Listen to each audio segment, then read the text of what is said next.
നമസ്കാരം. ഒരു വലിയ പ്രസ്ഥാനത്തിന്റെ തുടക്കത്തിലാണ് നമ്മൾ. സാമൂഹ്യമായും സാമ്പത്തികമായും പിന്നോക്കം നിൽക്കുന്ന തൊഴിലന്വേഷകരെ ഹാൻഡ് ഹോൾഡ് ചെയ്ത് അവരുടെ ആത്മവിശ്വാസം വർദ്ധിപ്പിച്ച് തൊഴിൽ ലഭ്യമാക്കാൻ അവരെ പ്രാപ്തരാക്കാൻ വേണ്ടി റിഫ്രഷർ കോഴ്സുകൾ തയ്യാറാക്കുക എന്നതാണ് നമ്മളുടെ ലക്ഷ്യം. റിഫ്രഷർ കോഴ്സ് മോഡ്യൂളിന്റെ ജനറൽ ടെംപ്ലേറ്റ് ആണ് നമ്മളിപ്പോൾ കാണാൻ പോകുന്നത്. ഈ ഒരു ടെംപ്ലേറ്റ് തയ്യാറാക്കാനായിട്ട് എംപ്ലോയേഴ്സിനോട് സംസാരിക്കുകയും അവരുടെ സജഷൻസ് തേടുകയും ചെയ്തു. അവർ പറഞ്ഞ പ്രധാനപ്പെട്ട കാര്യങ്ങൾ ഇതൊക്കെയാണ്. ഏറ്റവും പ്രധാനമായിട്ട് കോൺഫിഡൻസോടുകൂടി അറിയാവുന്ന കാര്യങ്ങൾ ആർട്ടിക്കുലേറ്റ് ചെയ്യാനും വിശദീകരിക്കാനും പറ്റണം. അത് സാധിക്കണമെങ്കിൽ, ആ ഒരു കോൺഫിഡൻസോടുകൂടി ചെയ്യാൻ പറ്റണമെങ്കിൽ അതാണ് മേഖലയിലെ കേസ് സ്റ്റഡീസോ പ്രോജക്റ്റോ ഒക്കെ ചെയ്തിട്ടുള്ള ഒരു ഹാൻഡ്സ് ഓൺ എക്സ്പീരിയൻസ് ഉണ്ടെങ്കിൽ കോൺഫിഡൻസോടുകൂടി പറയാൻ സാധിക്കും.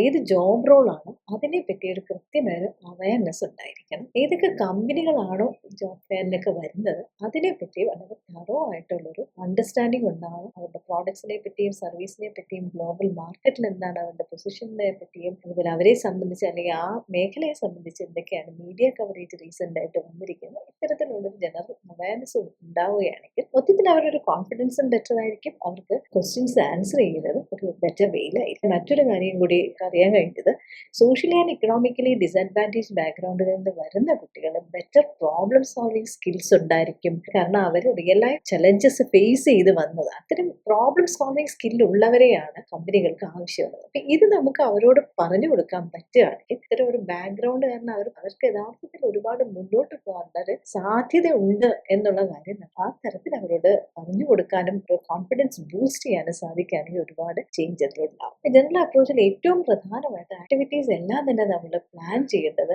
കോൺഫിഡൻസ് ബൂസ്റ്റ് ചെയ്യുന്ന രീതിയിലുള്ള ആക്ടിവിറ്റീസ് ആയിരിക്കും. അവരുടെ നോളജ് ആർട്ടിക്കുലേറ്റ് ചെയ്യാനായിട്ട്, അറിയുന്ന എന്ത് കാര്യമാണെങ്കിലും എന്ത് നിസ്സാര കാര്യമാണെങ്കിലും അത് നന്നായിട്ട് ആർട്ടിക്കുലേറ്റ് ചെയ്യാൻ പറ്റുന്ന രീതിയിൽ അവരെ എനേബിൾ ചെയ്യുന്ന തരത്തിലുള്ള ആക്ടിവിറ്റീസ് ആയിരിക്കും. ജോബ് റോളിനെ പറ്റി അവർക്കൊരു പ്രോപ്പർ അവയർനെസ് കിട്ടാൻ വേണ്ടിയിട്ട് ഗൈഡൻസ് കൊടുക്കുന്ന ആക്ടിവിറ്റീസ് ആയിരിക്കണം. എംപ്ലോയീസിനെ പറ്റിയുള്ള ഡീറ്റെയിൽസ് കളക്ട് ചെയ്യാനായിട്ടും സപ്പോർട്ട് ചെയ്യാം. ഇതിൽ ഏറ്റവും ഇമ്പോർട്ടൻ്റ് ആയിട്ടുള്ള കാര്യം എന്ന് വെച്ചാൽ ഓരോ ആക്ടിവിറ്റിയും ക്യാരി ഔട്ട് ചെയ്യുമ്പോഴത്തേനും നമുക്ക് ഉണ്ടാകേണ്ട ഒരു അണ്ടർസ്റ്റാൻഡിങ് എന്ന് പറഞ്ഞാൽ അത് ഓരോ സ്റ്റെപ്പിലും എവറി സിംഗിൾ സ്റ്റെപ്പിലും അവരുടെ സെൽഫ് കോൺഫിഡൻസ് ബൂസ്റ്റ് ചെയ്യുന്ന തരത്തിലായിരിക്കണം. സെൽഫ് കോൺഫിഡൻസ് കുറയ്ക്കുന്ന തരത്തിലുള്ള ഒരു കമന്റ് പോലും നമ്മൾ പറയാൻ പാടില്ല. Glass is half M T എന്ന് പറയുന്നതിന് വരെ എപ്പോഴും നമുക്ക് ഗ്ലാസ് ഈസ് ഹാഫ് ഫുൾ എന്ന് പറയാമല്ലോ. അപ്പൊ എപ്പോഴും തന്നെ നമ്മൾ അങ്ങനെ ഓരോ ഘട്ടത്തിലും പോസിറ്റീവ് ആയിട്ടുള്ള കമന്റ്സ് കൊടുത്ത് അവരുടെ സെൽഫ് കോൺഫിഡൻസ് ബൂസ്റ്റ് ചെയ്യണം. അതേപോലെ തന്നെ സെൽഫ് ലേണിംഗ് എബിലിറ്റി എൻഹാൻസ് ചെയ്യുന്ന തരത്തിലായിരിക്കും ആക്ടിവിറ്റി നമ്മൾ ക്യാരി ഔട്ട് ചെയ്യേണ്ടത്.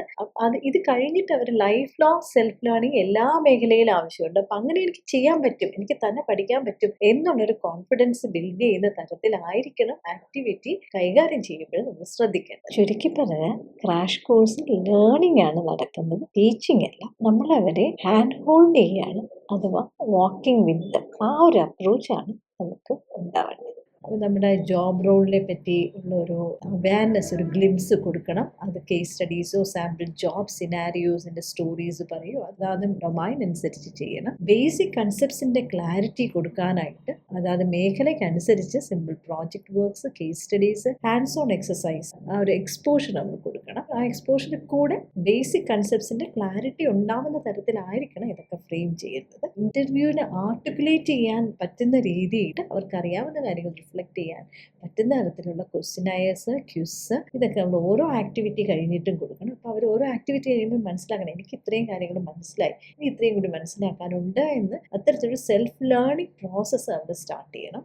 ഇൻ്റർവ്യൂ പ്രിപ്പറേഷൻ്റെ ഭാഗമായിട്ട് പൊട്ടൻഷ്യൽ എംപ്ലോയേഴ്സിൻ്റെ പറ്റിയുള്ള ഒരു ബ്രോഡ് ഐഡിയ അവർക്ക് കളക്റ്റീവായിട്ട് ചെയ്തെടുക്കാൻ പറ്റുന്ന രീതിയിലുള്ള ആക്ടിവിറ്റീസും ഉണ്ടാകും. നമ്മൾ നേരത്തെ സൂചിപ്പിച്ച പോലെ നമുക്ക് ഇത്തരത്തിലുള്ള കേസ് സ്റ്റഡീസിൻ്റെയൊക്കെ ആക്ടിവിറ്റീസ് ഉണ്ടാകും. പരമാവധി നമ്മളത് ഗ്രൂപ്പ് വർക്ക് ആയിട്ട് ചെയ്യുക. ഒറ്റയ്ക്കൊറ്റയ്ക്ക് ചെയ്യുന്നതിനേക്കാൾ ഒരു കോൺഫിഡൻസ് വരുന്നത് രണ്ടുപേരായിട്ടെങ്കിലും ചെയ്യുമ്പോഴാണ്. അപ്പോൾ നമ്മളുടെ പാർട്ടിസിപ്പൻസിൻ്റെ എണ്ണം അനുസരിച്ച് നമ്മൾ ഗ്രൂപ്പ്സ് ആയിട്ട് തിരിച്ച് ആ കൊളാബറേറ്റീവ് വർക്കിങ്ങിൻ്റെ ഒരു സ്പിരിറ്റും അതിൻ്റെ ഒരു അഡ്വാൻറ്റേജും മനസ്സിലാക്കുന്ന രീതിയിലുള്ള ഗ്രൂപ്പ് വർക്ക്സ് നമുക്ക് പ്ലാൻ ചെയ്യാം.